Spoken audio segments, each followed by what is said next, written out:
to start by just saying, on behalf of DSC, I would like to extend our heartfelt thanks for you guys and your willingness to share your family's story with our community and how DSC has impacted your lives. And I think Matthew is going to take it from there. Thank you. All right.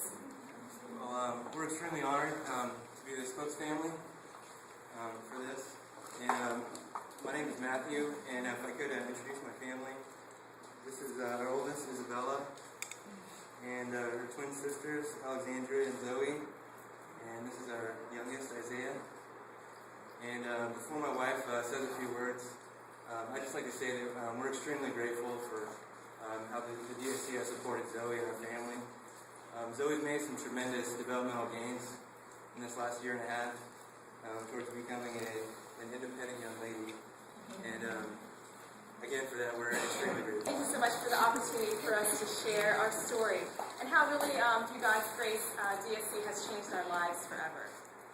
Before I begin, let's briefly talk about an event that happened back in August. It was called the Crazy Car 5K. Did anybody hear about that event at all? Okay. Well, our family, we didn't attend that, but from my understanding, it was not your typical 3.1-mile run-walk event. Participants had to endure a lot of grueling physical tasks, and I think I even heard people refer to it as an obstacle course or something like that.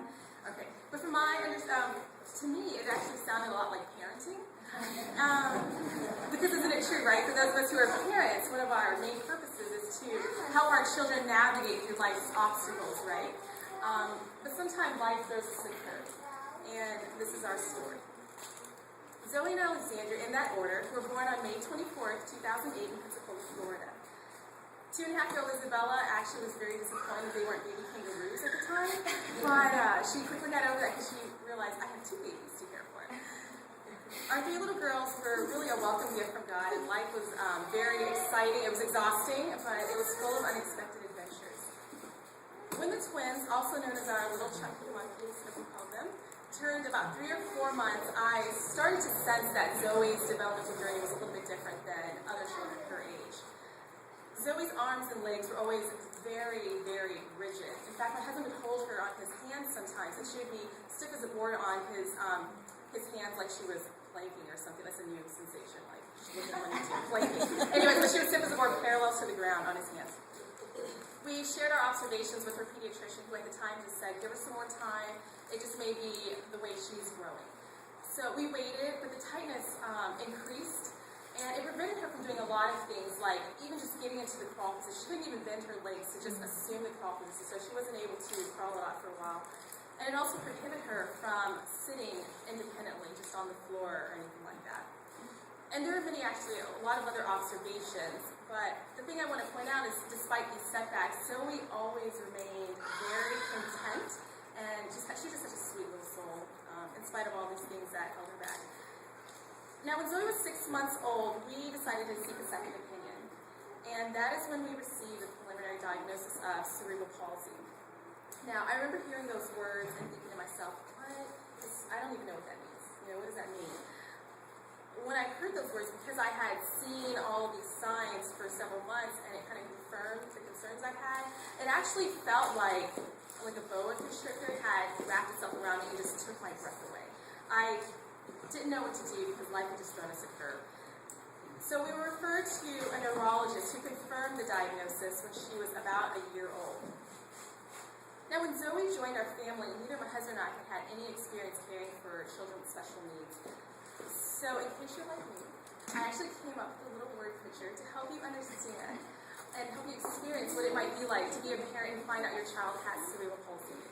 But I have to warn you that this scenario is actually a little under construction, so I think it's going to get the message across though, so just give me a little grace here.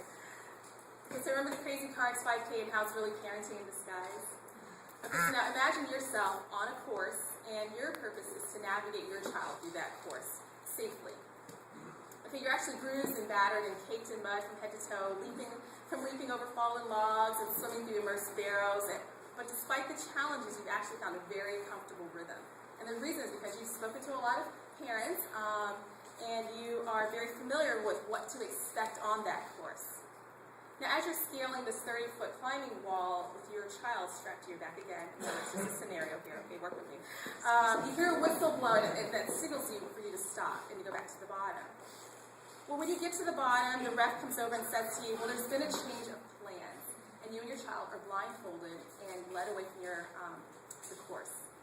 A few minutes later, you get to a new destination, your blindfolds are removed, and you realize you're in a massive indoor arena surrounded by an entirely new course full of obstacles you've never seen in your life, never even heard of them, okay? And as you're standing there, suddenly the lights go out, and you're surrounded by darkness, and the floor that you're on just starts to spin. And all you can do is just grip your child and, oh my gosh, I only remade it 3 times in 7 years, and now I'm going to cry. Are you serious? Okay, so anyway, so the floor stops spinning, and then you hear the ref, are you serious? Oh my gosh. The ref's voice says in the distance, you're surrounded by darkness, and you have your child in your hands, and he says, welcome to your new course, go. So the race is back on, but which way is the path? Is it left? Is it right? Is it in front of you? How would you feel as you stood there with your child? Are you serious? Oh my gosh, I can't believe I'm crying. Okay, I just don't want it to run. This is my Mary Kay representative, by the way, in front of me. So, touch me up. Okay, so anyways, how would you feel in that moment? Would you feel disoriented, frozen, or maybe even a little hopeless? Well, as I sat in that neurologist's office and he confirmed the cerebral palsy diagnosis, it felt like that boat's grip had tightened. I found myself gripped with fear, anxiety, and feeling inadequate for the responsibilities that lay ahead. I started asking the neurologist questions like, well, what is cerebral palsy? Will she walk? How will this affect her intellectual development? How is it that we can serve and meet her needs as parents?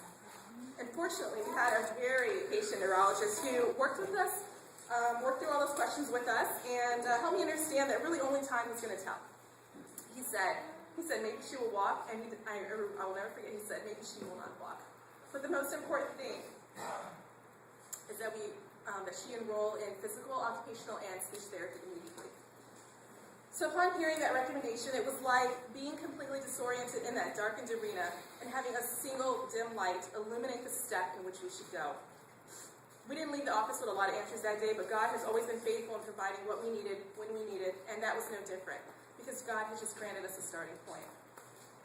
And God knew that we did not have the tools to adequately assist Zoe, and He was faithful in providing physicians and multiple therapists who educated us about cerebral palsy and how to best meet her needs.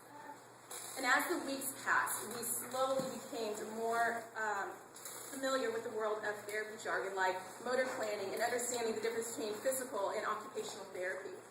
And with each new thing that we learned, it was like having another light flicker on to reveal the next step and the next step that we should take until finally I could feel that Boa's grip begin to loosen. In June of 2010, we moved from Florida to Champaign. And I was a little nervous about the break in Zoe's therapy, but God is faithful and had already had a plan for us.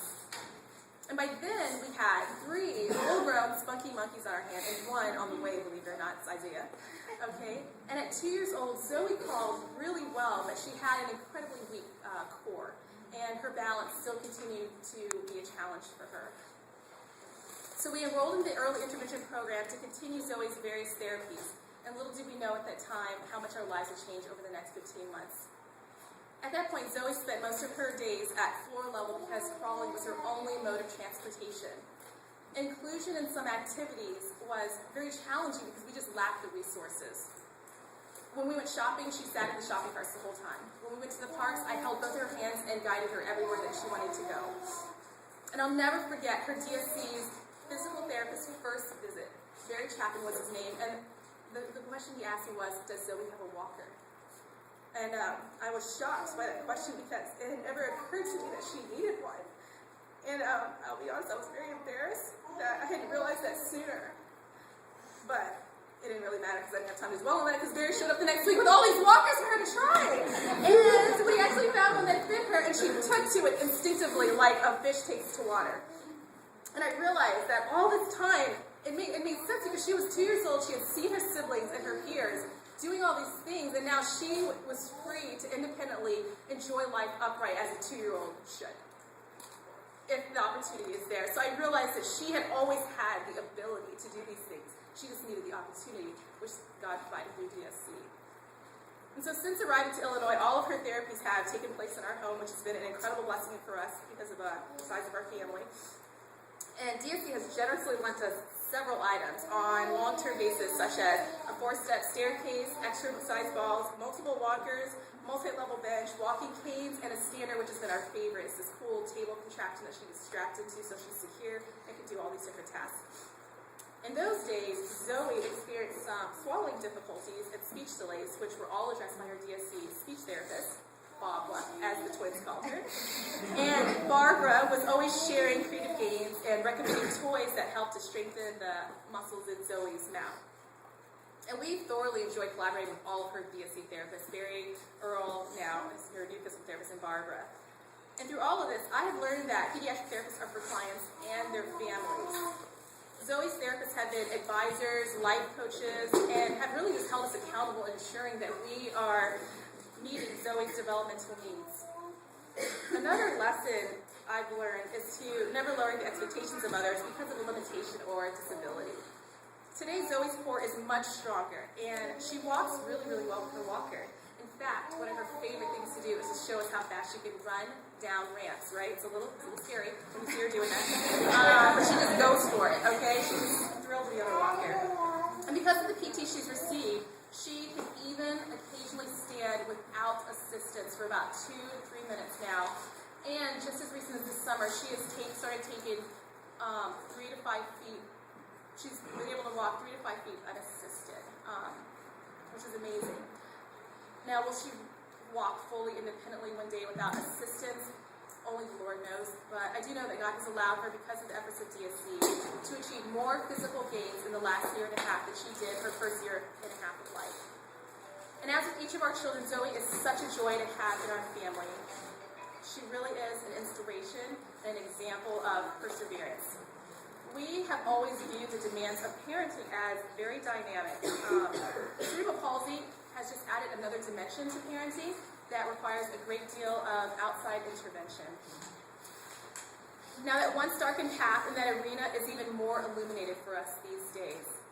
We cannot see the entire course. We don't know what lays ahead, but we can only see what's directly in front of us. And I'll be honest with you, I still struggle sometimes with being very anxious about Zoe's future. But, God is really teaching me that it is okay, that I only see what's in front of me, and that we as a family should just focus on delighting in the moment and just in the gains that Zoe has made, because they have been incredible, especially in this last 1.5 years. We are so grateful for every contribution made towards DSC. It has allowed us to benefit from the wonderful comprehensive support DSC provides for children and adults with various abilities at no cost to our family. These contributions help light our way in navigating Zoe through life's obstacles courses, which allows her to try new things, build her confidence, and move her towards achieving her God-given potential. And I remember that feeling of hopelessness in that arena after the rest said go. Well, the Tree of Hope campaign allows DSC to help families in that position move from feeling fearful to hopeful by lighting the path in the direction in which they should go. So we thank you again for allowing us to share the hope that we have for Zoe because of God's grace, the generosity of donors, and DSC's continued efforts in our family.